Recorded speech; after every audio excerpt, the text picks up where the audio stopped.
Saudara, kita boleh menerima sesuatu dari Tuhan sesuai dengan keputusan kita.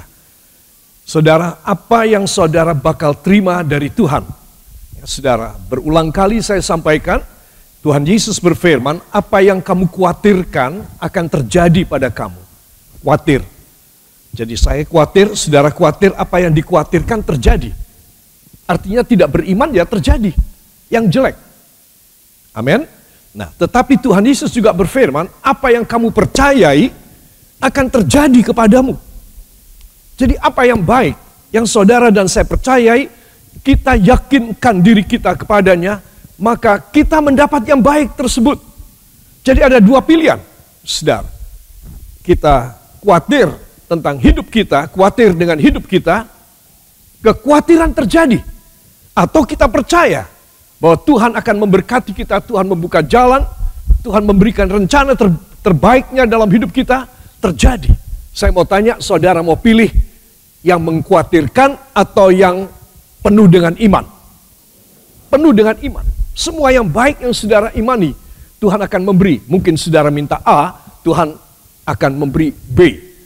Yakinlah bahwa B itu terbaik di dalam hidup saudara. Amin. Bukan A. Nah, itu orang yang menaruh harap kepada Tuhan sesuai dengan doanya dan sesuai kehendak Allah. Nah, itu sebab tema kita adalah menerima sesuai doa kita. Satu, atau level yang lebih tinggi bukan sesuai doa kita, tetapi sesuai kehendak Allah, sesuai kasih karunia Tuhan. Katakan sesuai kasih karunia Tuhan. Itulah yang akan saya terima. Ya, jadi saudara, di sini kita diberi pilihan, jangan memilih apa yang khawatir karena itu bakal terjadi. Hilangkan kekhawatiran. Katakan, saya harus memusnahkan kekhawatiran saya supaya tidak akan pernah terjadi seumur hidup saya dan keluarga saya. Amin. Haleluya. Nah, saudara, di satu pihak menerima sesuai doa kita. Dan ini Tuhan jamin. Ini ada sesuatu hak konstitusi ilahi pada semua anak Tuhan. Bahwa sesuai dengan konstitusi yaitu hukum-hukum Allah, maka dia boleh menerima apa yang dia percaya, apa yang dia doakan. Ya. Tetapi saudara, saya dan Alkitab menawarkan yang lebih baik. Katakan yang lebih baik. Yang lebih sempurna. Ya, yaitu menerima sesuai kasih karunia-Nya. Jadi ini kalau Tuhan sudah menerima kita punya penyerahan diri, oh anakku kamu menyerah kepada rencanaku, pada kehendakku, aku akan memberi. Dan aku memberi sesuai dengan kasih karuniaku.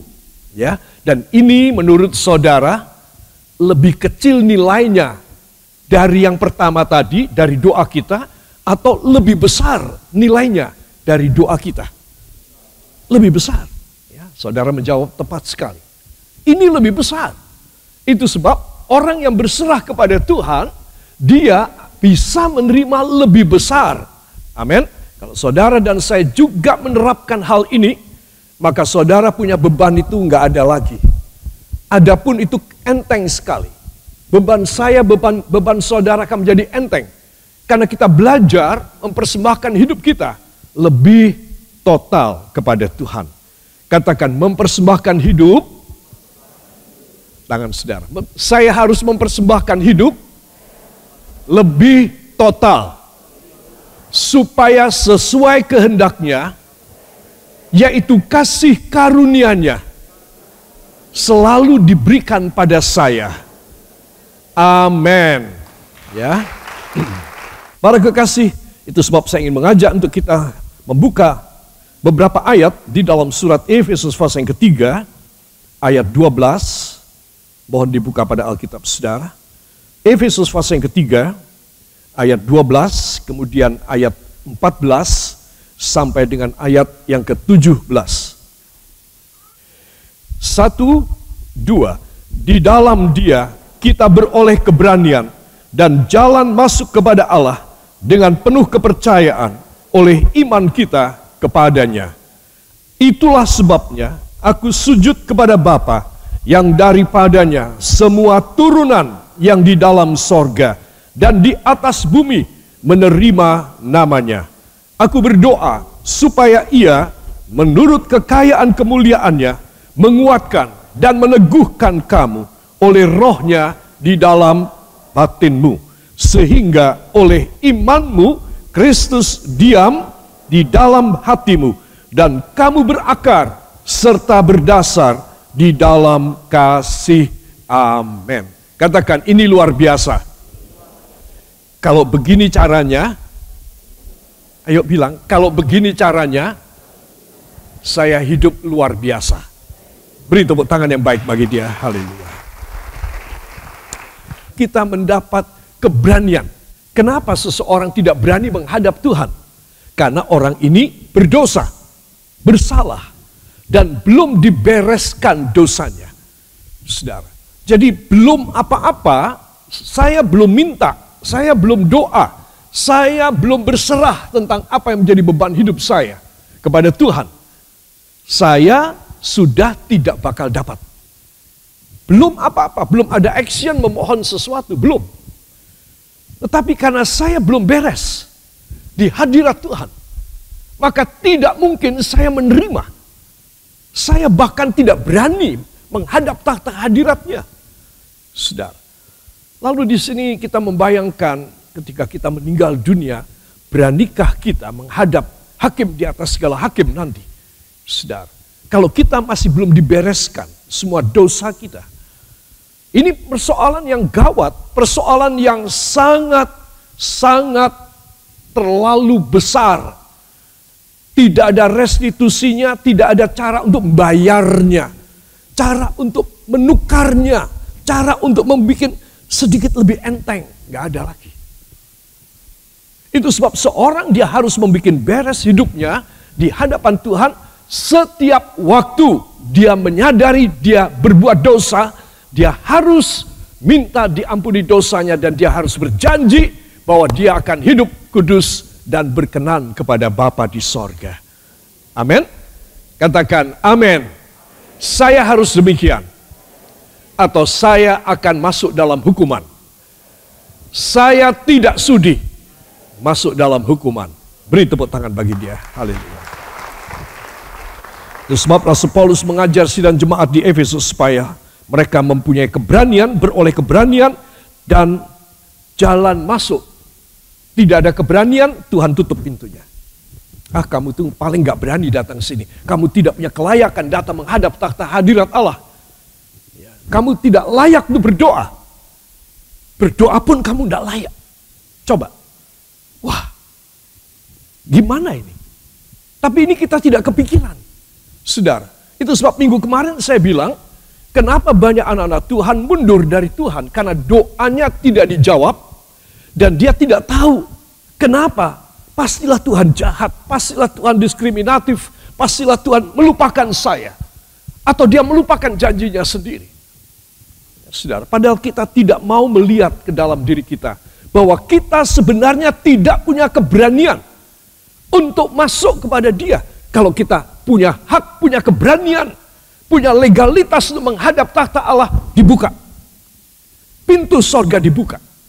Karena kita dengan keberanian yang kita terima dari Tuhan, karena kita sudah beres, katakan, karena saya sudah beres dengan Allah Bapa di sorga, melalui darah anaknya yang tunggal, Yesus Kristus, maka saya mempunyai jalan, pintu ke sorga dibuka. Amin. Jadi di sini kita melihat bahwa seringkali kita ini kecewa banget, dan tidak sedikit hamba-hamba Tuhan yang sudah berhasil luar biasa menjadi kecewa, dan meninggalkan Tuhan, bahkan ganti agama. Saudara, itu sudah semakin banyak di seluruh dunia. Saudara mesti tahu apa sebab? Karena mereka sebetulnya tidak mau bikin beres di hadapan Allah. Sehingga mereka merasa kecewa. Kenapa ya? Aku kok tidak ada damai sejahtera ya? Aku sudah melayani Tuhan, aku sudah berbuat banyak.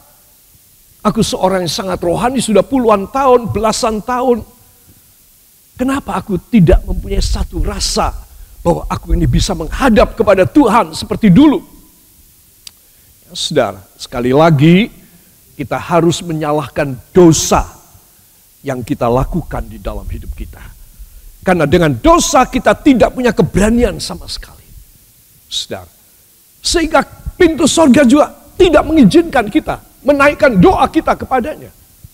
Tapi seorang yang betul-betul dia takut kepada Tuhan, saudara, sesuai dengan apa yang tadi kita baca dalam ayat 12, di dalam dia kita beroleh keberanian dan jalan masuk kepada Allah. Keberanian, katakan, saya mendapat keberanian berdasarkan janji Alkitab ini untuk masuk ke hadirat Allah. Ya, saudara, itu sebab tidak sulit karena ada janji ini. Kenapa tetap tidak bisa? Karena kitanya tidak mau bertobat.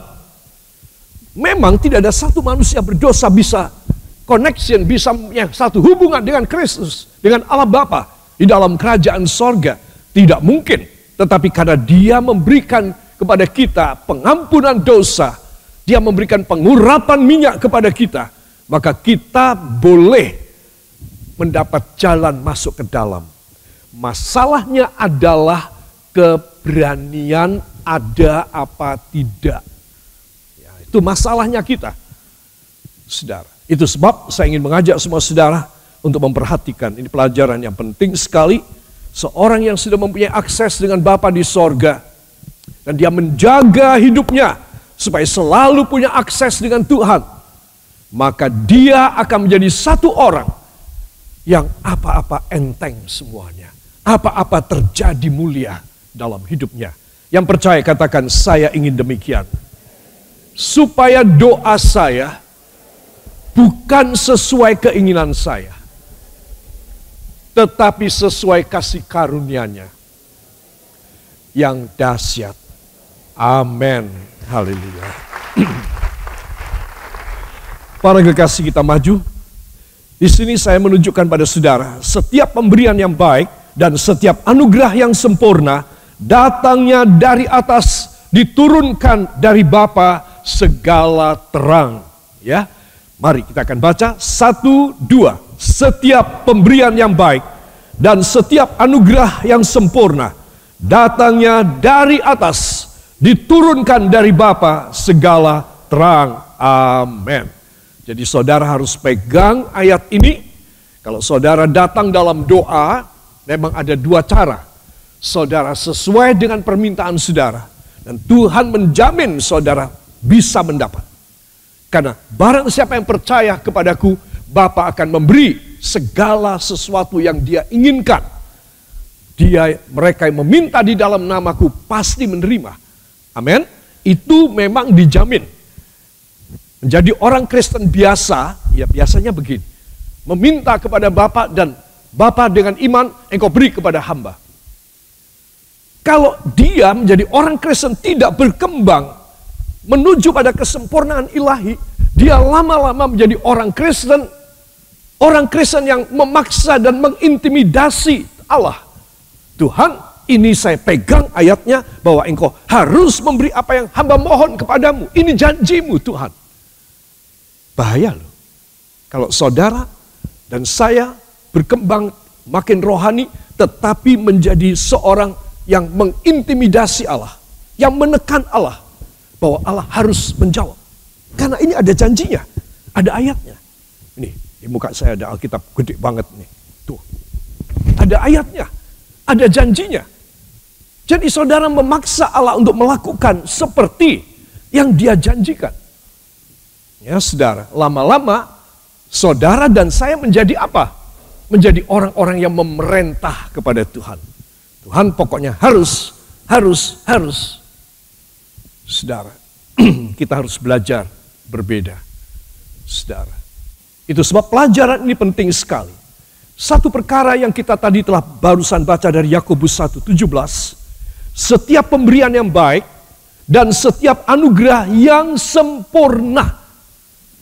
Tidak mungkin seorang manusia yang fana dan berdosa macam saya dan Anda, kita bisa meminta anugerah yang sempurna. Kayak apa?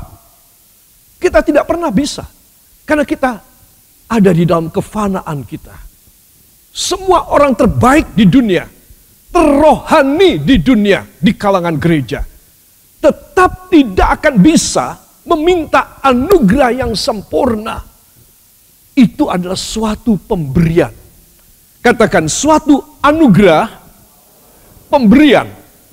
Sehingga saya boleh menerima yang sempurna. Ya, jadi kita mesti tahu, tidak ada satu orang manusia bisa meminta sesuatu yang sempurna, kecuali itu diberi oleh Allah Bapa di sorga, dari atas datangnya. Ya, saudara.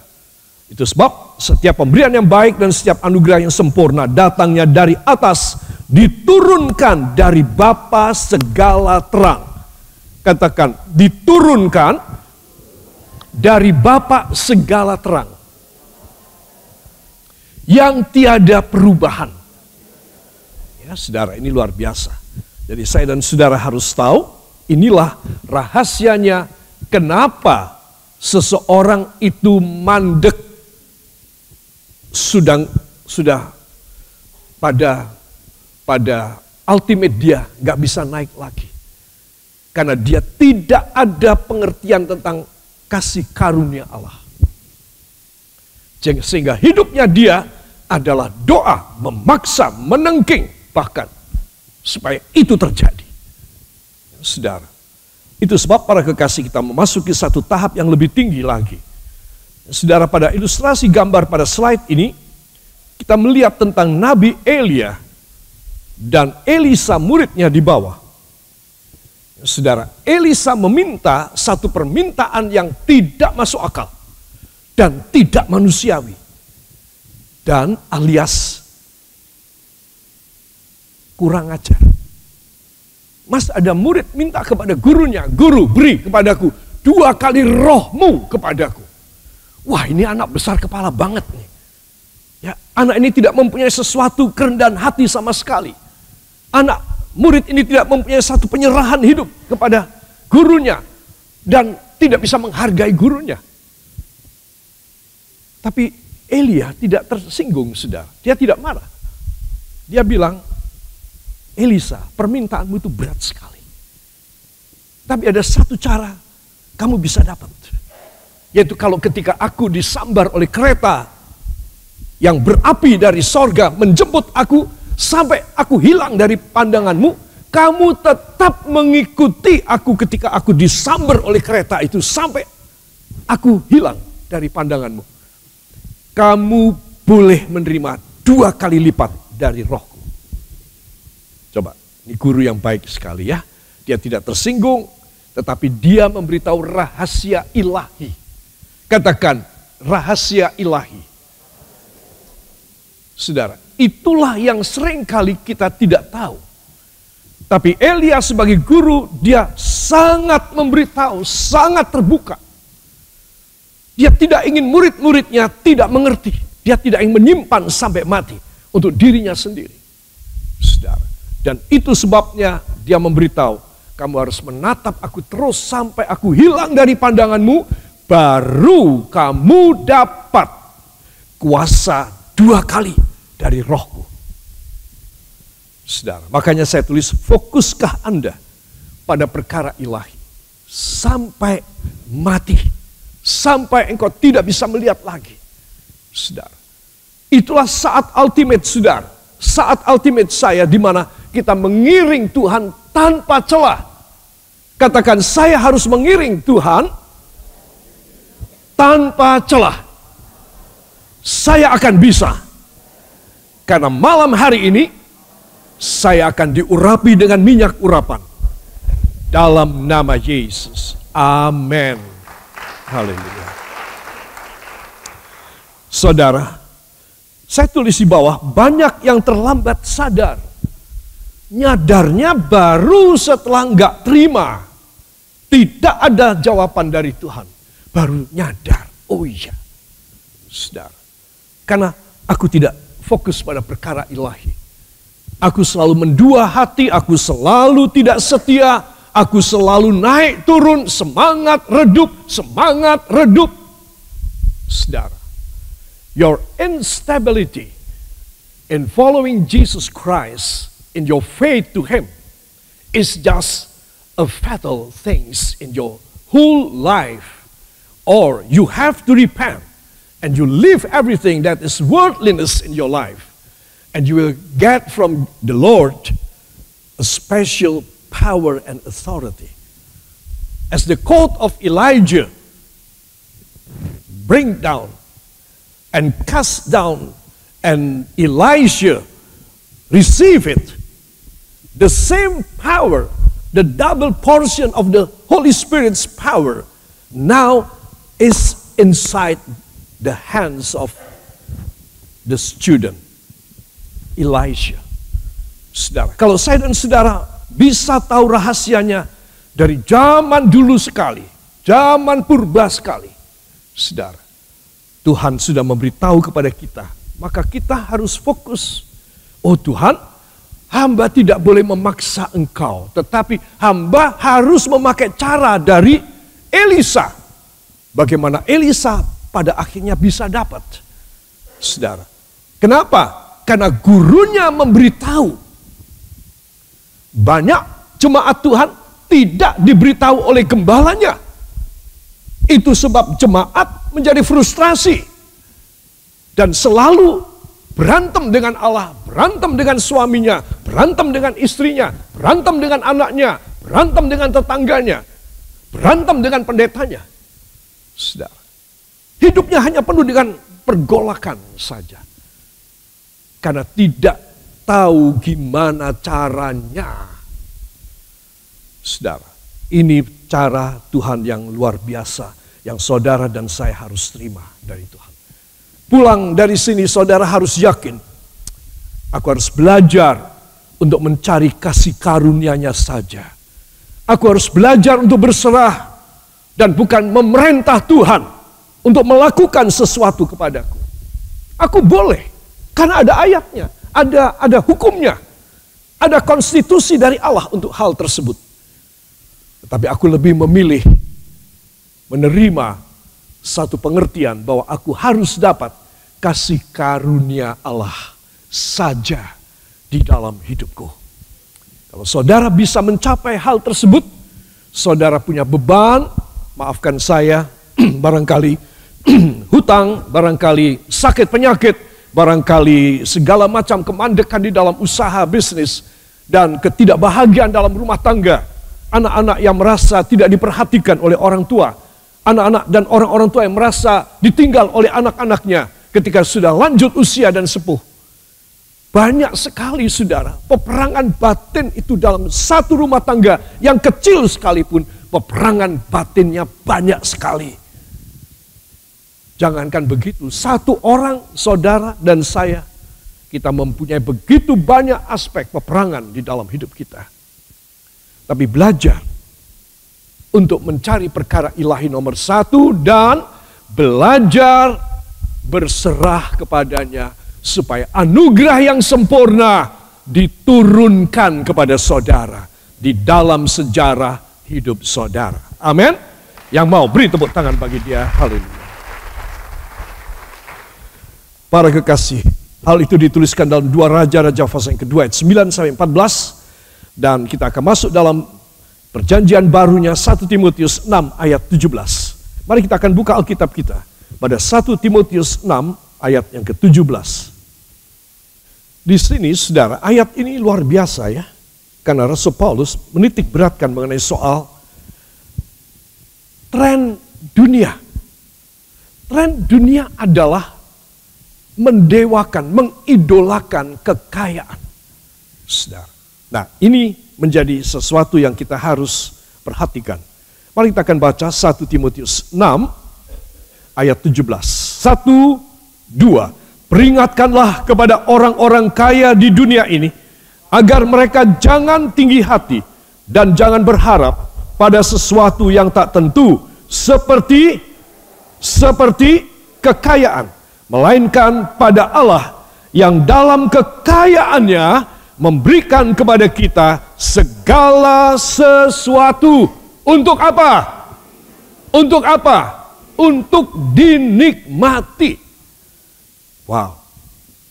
Jadi ada dua kekayaan. Ya, satu kekayaan yang dikejar sampai orang menjadi kaya. Konglomerat dan lain sebagainya. Saudara, setidaknya kalau tidak bisa menjadi konglomerat, mempunyai keanggotaan pada satu konglomerasi, sehingga dia bukan konglomerat satu-satunya, tapi bersama-sama 5, 6, 10 orang, semua konglomerat, kekayaan yang besar dibagi 10 orang. Ya saudara, itu konglomerasi. Setidaknya demikian orang mendewakan dan mendambakan. Dan itu ditulis pada zaman dahulu.